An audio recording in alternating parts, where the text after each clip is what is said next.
Já são mais de 20 anos desde a reforma do Judiciário e a criação do Conselho Nacional de Justiça, o CNJ, que deveria vir para ajudar a fiscalizar as finanças dos tribunais. Mas nos últimos anos o que a gente viu foi a remuneração dos magistrados saindo do controle. E aí a gente se pergunta, chegou a hora de fazer outra reforma do Judiciário? Ou colocando em outros termos, será que a criação do CNJ foi um erro? Para a gente ter uma noção desse descontrole causado pelo CNJ nas folhas dos tribunais, basta a gente ter em mente que a remuneração média dos magistrados nos últimos 5 anos subiu 40% acima da inflação. Isso é 5 vezes mais do que subiu a renda média no Brasil, que foi 8% nesse período. A raiz desses pagamentos, que são pagamentos, como a gente tem visto aqui no jornal, indenizatórios, por meio de licenças compensatórias, vendas de folgas, folgas geradas por excesso de trabalho, tem raiz ali no Conselho Nacional de Justiça, o CNJ.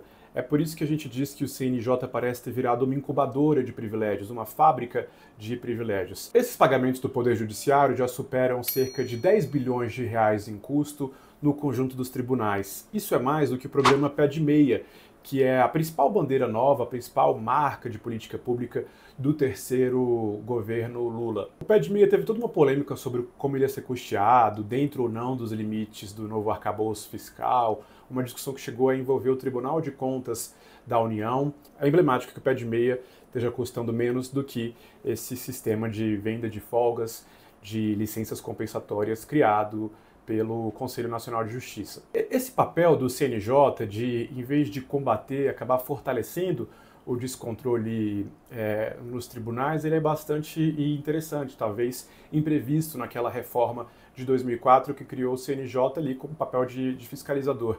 E a captura da magistratura, das entidades da magistratura, do sindicalismo, dos juízes sobre o CNJ é tal que a gente viu nos últimos anos, ou chegou a ver, inclusive membros das associações de magistrados saindo dessas associações e virando conselheiros dos tribunais. Quer dizer, num momento estando ali pedindo benefícios e no outro momento, no segundo momento, ajudando a conceder esses benefícios. E o pagamento dessas verbas tem se dado sem autorização explícita do Congresso Nacional, sem previsão na Constituição, sem previsão na LOMAN, a Lei Orgânica da Magistratura, o Estatuto da Magistratura, que é onde estão previstos os direitos, as garantias, os benefícios dos magistrados, se respeitar a Lei de Responsabilidade Fiscal, que exige estimativa de impacto, compensação de novas despesas, e a gente não vê nada disso nos tribunais, né? Esses pagamentos são criados e não se observa nenhum desses requisitos criados pela lei, muitas vezes sequer participação do Legislativo nas discussões. Os pagamentos indenizatórios criados pelo CNJ concedem aos magistrados 3 desejos, é como se fosse a fadinha da indenização. O primeiro é furar o teto remuneratório, é por isso que os magistrados têm ganhado rotineiramente mais do que o presidente da República, do que o presidente da Câmara dos Deputados, porque, bom, o teto remuneratório envolve apenas remuneração. A partir do momento que você, em vez de dar remuneração, dá folgas e permite a venda dessas folgas, enquadrando elas como indenizatórias, você pode burlar o teto remuneratório.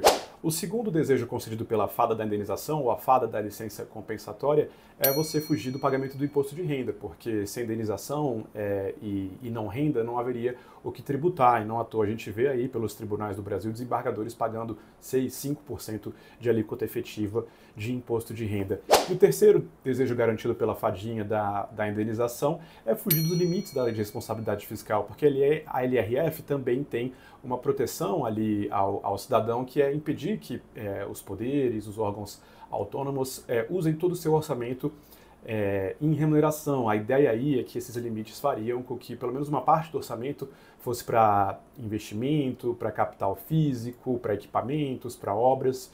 E só que esse limite foi concebido, de novo, apenas para remuneração. Indenizações não satisfazem esse critério, então você vai vendo parcelas cada vez maiores do bolo orçamentário dos tribunais sendo usados para esses pagamentos que, no fim das contas, sequer vão ao encontro de outro objetivo da reforma do Judiciário lá de 2004, que era melhorar a eficiência do Poder Judiciário. Foi quando a gente passou a falar no princípio da razoável duração do processo, A gente teve também na reforma de 2004 não só a criação do CNJ, mas a criação de instrumentos como a súmula vinculante ou a repercussão geral, que viriam ali para tornar o nosso sistema judicial mais eficiente. Só que esse pagamento por folgas é baseado no acúmulo de acervo, no excesso de processos. Ou seja, se a gente tivesse, no final das contas, uma jurisprudência, ou uma nova legislação, ou uma nova tecnologia que permitisse a redução dos processos ou a redução da judicialização, a gente talvez visse as entidades da magistratura se mobilizando contra, porque isso diminuiria o pagamento dos juízes, afinal eles estão sendo remunerados pelo acúmulo ou pela distribuição de novos processos. Então a gente não tem nenhum incentivo aí para ver redução no estoque de processos do judiciário. É quase como se a gente tivesse um vendedor que recebe comissão não de acordo com as vendas, mas de acordo com o tamanho do estoque. Em longo prazo, isso acabaria preocupando, então a gente talvez esteja criando aí um bônus para os magistrados, que é um bônus de ineficiência e não um bônus de eficiência.